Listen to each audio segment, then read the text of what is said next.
Alright, so hi, I'm good, and I'm here to show you my crit burn wander. Let's get a whole bunch of these guys.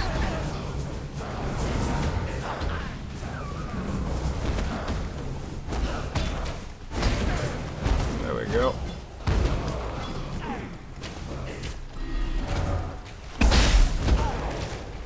Wow, I'm dying. Go with God! Exactly. So, this guy uses a critical hit with a wand, because wands have one of the highest fate crit chances of any weapon, in order to proc a really strong burn on an enemy. To give you an idea of how much damage this guy does per hit with fire damage, it's about 800 times 5 multiplied by about 2 with minus 100 resistance, with a little bit extra from crit weakness. So, on a crit, he will most likely one-shot most anything.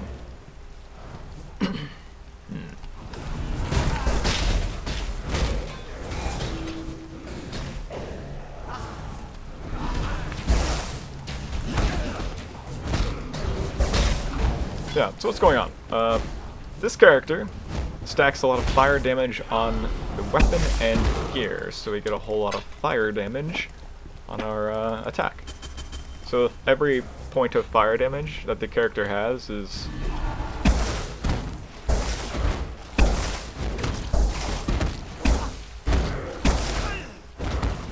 Don't worry, I'll get a crit eventually. There we go. He's a little bit unreliable, so not all the time. Sometimes it takes a while for him to really shine through. So Power Siphon is a tiny little multiplier to it. So Power Siphon does a little bit extra damage as a multiplier. Weapon elemental damage adds a little bit of multiplier to it. Crit damage, or a critical hit, is a multiplier in itself. And then there's some increased fire damage, increased elemental damage. And it all really stacks up quite high. So this character can land a hit that does 500 to 900 damage. And then on a crit, that's multiplied by 5, so it's about 6,000. In a reflect map, I've actually hit an enemy and taken over 1,000 reflect damage with capped resists. So this guy can hit quite hard under the right circumstances.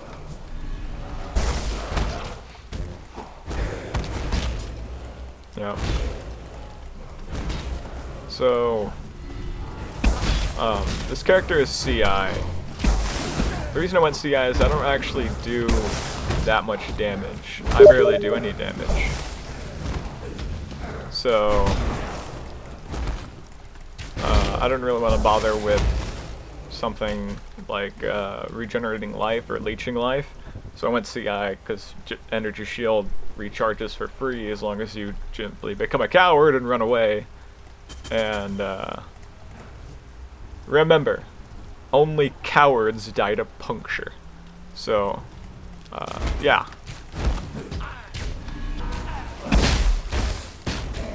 So it gets free life essentially without a huge investment into the life pool. So I can span the tree quite far across it, so I can get all the things that I thought were necessary, which was elemental equilibrium, some burning damage nodes, pyromaniac specifically, dual curse. And all the way down here, actually, get crystal skin, avoid chill, avoid freeze. Soon to get these avoid stuns, and iron reflexes for now. Evasion kind of sucks right now, so whenever they patch evasion to make it not so worthless, I'll probably spec out of iron reflexes and go this way. And the reason I'm doing that is because it goes closer to these crit damage nodes, and because of the way stun works. So I can only get stunned when I take damage. So if I can evade damage, I'm not taking damage, and then I don't get stunned. The duration of the stun isn't based on how much damage you take. You take the same amount of stun as you would with like a hit that takes half your life as a hit that takes, 10% of your life if it actually caused a stun. So if I can evade more hits and evade more stuns, it's kind of the same as getting stun immunity. And with these avoid stun nodes and the innate 50% chance that shield has to avoid stun, I should have a 75% chance to avoid stun. So a quarter of the hits that hit me cause stun, and then I'll evade some of that because a quarter of the hits won't actually hit me, and then I'll block some of the other hits because I have a shield with a little bit of a block chance. So it's a little bit lower than about a quarter of the hits. And then I have a lot of increased stun recovery on items. So not as much as I would like. I'd like to get up to about 70 or 80%. But I wasn't able to find a dual increased block and stun recovery built. Or get a good hybrid mod on my armor. Or boots or shield. So, yeah. But right now he's got like 50 stun recovery, so... And stun recovery on all the flasks, so in most cases I don't get stun locked, because I recover from them so quickly I can simply just get stunned and then just, slowly get out of it. So that's how this character deals with stun. I'm not using the ilvl, and I'm not taking the kind of lame solution, which is unwavering stance and iron reflexes. I think that combo is kind of broken, and I don't really like the fact that it's so powerful as it is. The other problem with CI is actually freeze, which I dealt with in a different way than most people deal with. So I'm trying to stack a lot of fire damage on items. And one of the items almost every CI build takes is a ring called the Dream Fragments, which provides immunity to freeze. I'm trying to get fire damage on rings, and in the case that I might need a triple curse or something, I have Dodre's Damning, which, takes up a ring slot, and dropping both my ring slots for Dodre's Damning and a Dream Fragments, I don't think is quite acceptable. I also hate the Dream Fragments, because I feel it's a very, very hard patch over, the problem CI has. It's just like the IFG which I also refuse to use. So, not using the Dream Fragments. So I deal with freeze by giving up a little bit of my energy shield to use this helm called the Hrimnor's Resolve. It actually has an increased fire damage mod on it, which I didn't care about. But cool that it's there, because it just helps me out more. Because I do a lot of fire damage. I'm trying to get the biggest fire damage hit I can. So, I give up some ES, about 1,000 actually, in order to deal with freeze, or chill and freeze. Chill is super annoying, but freeze is what actually kills. I also take these nodes, Crystal Skin and Avoid Chill and Avoid Freeze. So this character has an 85% chance to avoid chill and avoid freeze.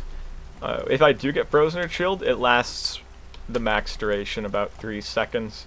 So I still have Dispel Frozen and Chilled Flask for edge case scenarios. So even if I get chilled and frozen, I can still get out of it. But it's a really, really rare occurrence, because most hits don't crit, most hits don't cause cold damage, and most hits I avoid being frozen. So it's quite rare for it to happen. I think it's happened once since I picked up the helm and swapped my guy out around. So, really, really rare case for this guy to be frozen or chilled. What else? Oh yeah, I have a little bit of lightning damage. I run a low-level Wrath and some lightning damage on gear. Preferably, I would get one more piece of gear with lightning damage on it, but I didn't have any on me, and my wand didn't have any. But preferably I could get one more piece of gear with lightning damage. And the reason is because on a crit, lightning damage causes shock. And if I can proc a 4-second shock, which I think I need around, yeah, like about 125 base damage, 125, 250 base lightning damage on my attack. So when I crit, it procs at least a 4-second shock.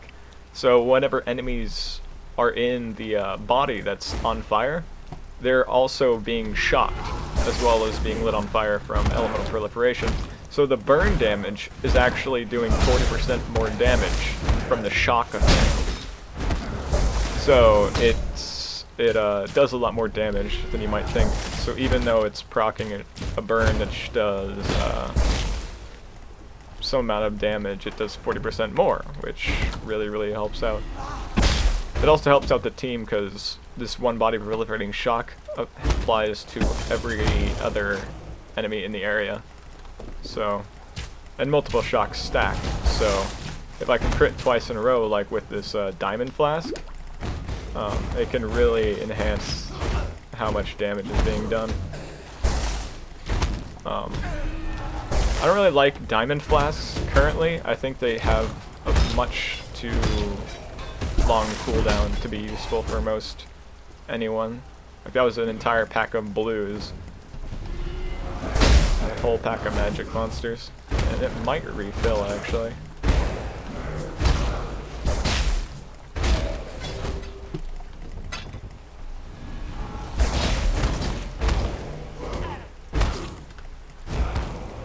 So I just got every kill on a pack of magic monsters in the docks. If this was a party, that would never happen.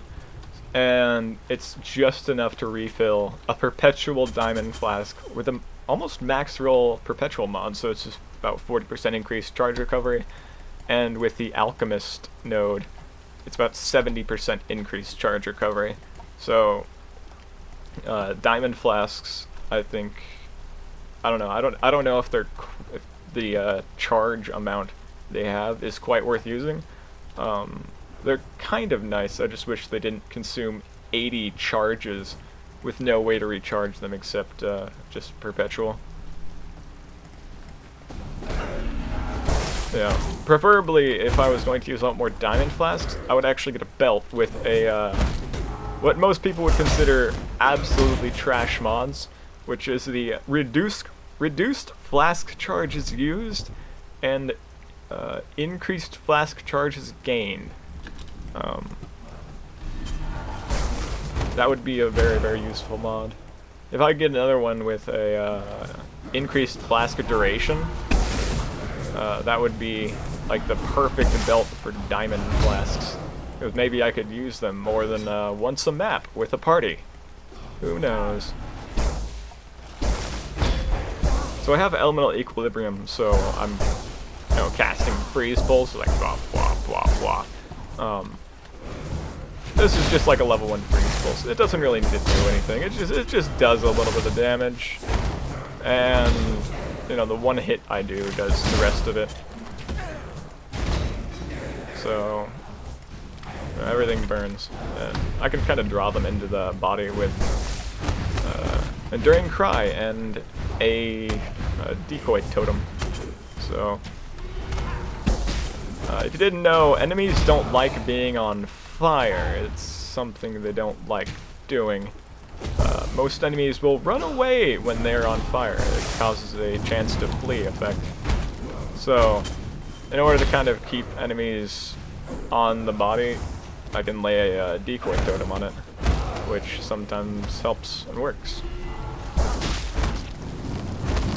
Additional projectiles, dog.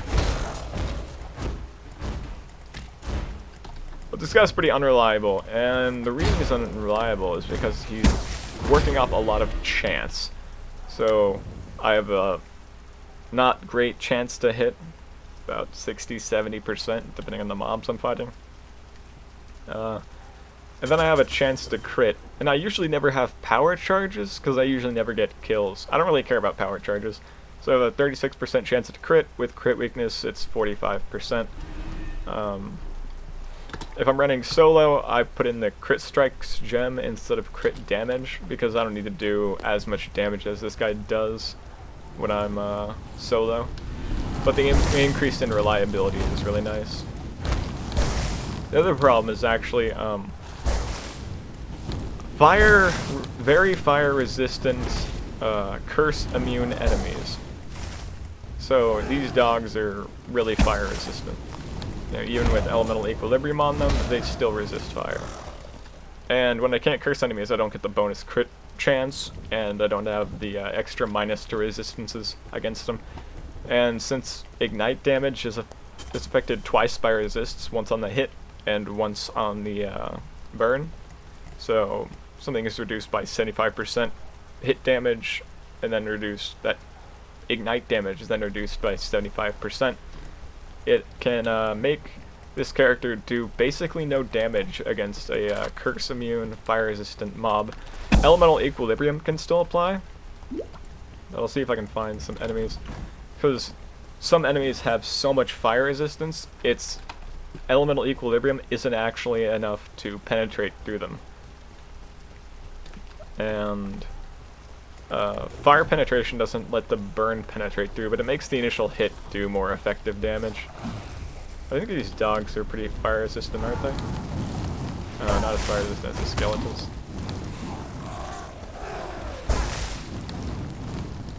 So the skeleton resists fire with one curse, resists fire with another curse, resists fire with elemental equilibrium, finally vulnerable. Or let's let elemental equilibrium wear off. So with two curses, resist fire, elemental equilibrium, vulnerable. And there are a lot of enemies like this. The skeletons here in the docks are one, the Vol Fallen are another, blackguards are another, and then shelled crabs. Oddly enough, quite hard to cook a crab in this game. Who knew? I've never had difficulties with it. So this guy really has some pitfalls, from his unreliability to heavily fire immune, curse immune enemies. That's not all that bad. It seems to work pretty well, and the hit damage is quite strong. There's a lot of ways to do a build that works like this, where you simply stack a lot of fire damage and cause a crit, which can burn a lot of things to the ground.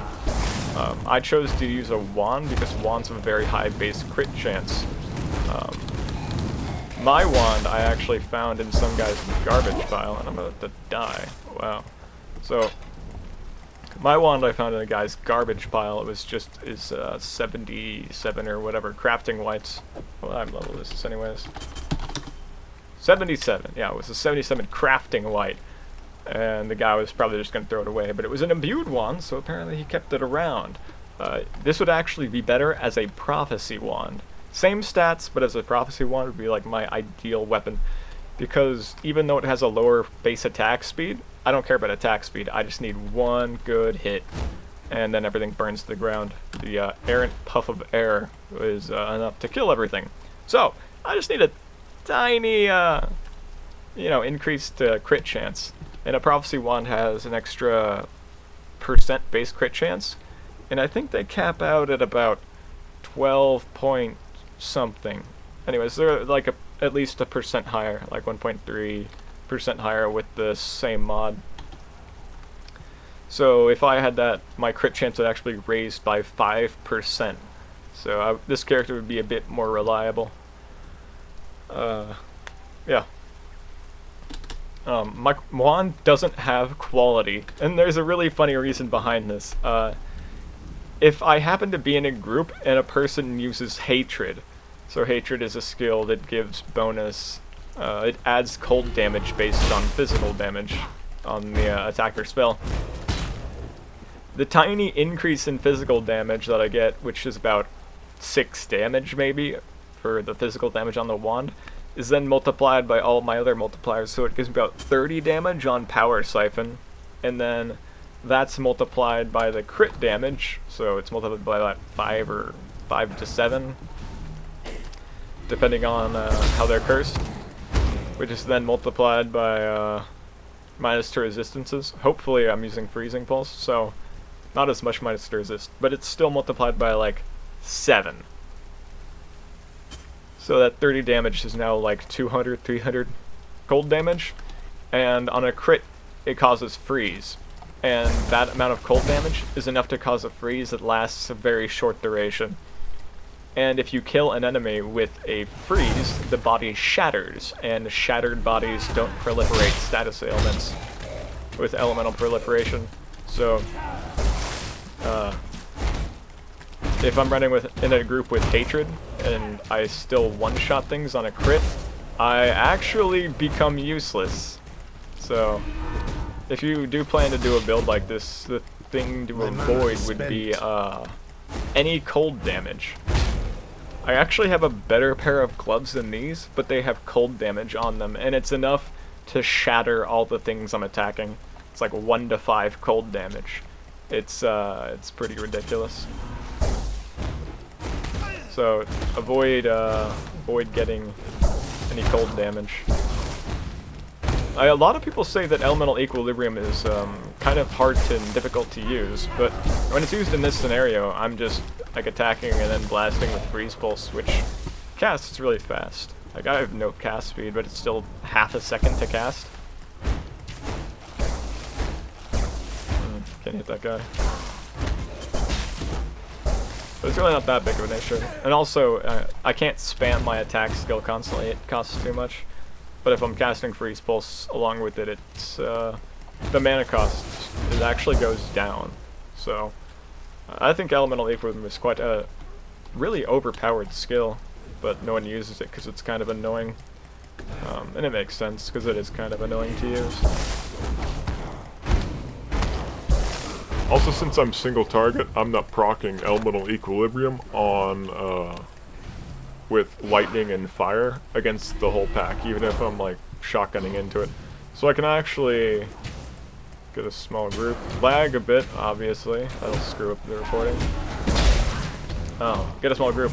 And I don't need to recast proc Elemental Equilibrium again, because I've already procced it on all the enemies, and now I can hit them one by one instead of hitting the same guy over and over and then having to recast it. So I can... These two guys are together. So I could, like, shotgun into the group and then hit this guy, and then hit the guy next to him, and the guy next to him, and the guy next to him. And after I felt I'd exhausted all of the sources, I could proc it all again. After I cause a burn, after I cause a crit, I can swap out critical weakness. So I can curse, use elemental equilibrium, you know, hit him with a projectile, and if it crits, causes a burn, and swap out critical weakness with flammability. Because I've already done the hit damage, so crit weakness doesn't do anything at that point. But flammability does, because they're on fire, and then I can lower the resistances even more, which increases the damage they've taken again. So this character can do quite a lot of damage, occasionally. It's unreliable, but that's how this character kind of works. Thought it was a pretty fun character to make. Kind of absurdly powerful, and I also don't have I don't pull the Culling Strike Team Killer move, because most Wanderers that use Culling Strike use it with Chain and GMP or something, and they just hit everything in the area and cull off all the monsters, so they get all the kills and therefore all the flask charges.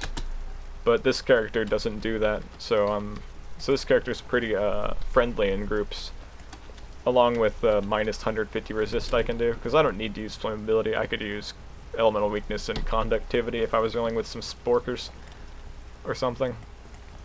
So that's the character. It's pretty fun. Kind of unreliable, but it works pretty well. Yeah, so that's about it. I'll see you next time, and have a nice day.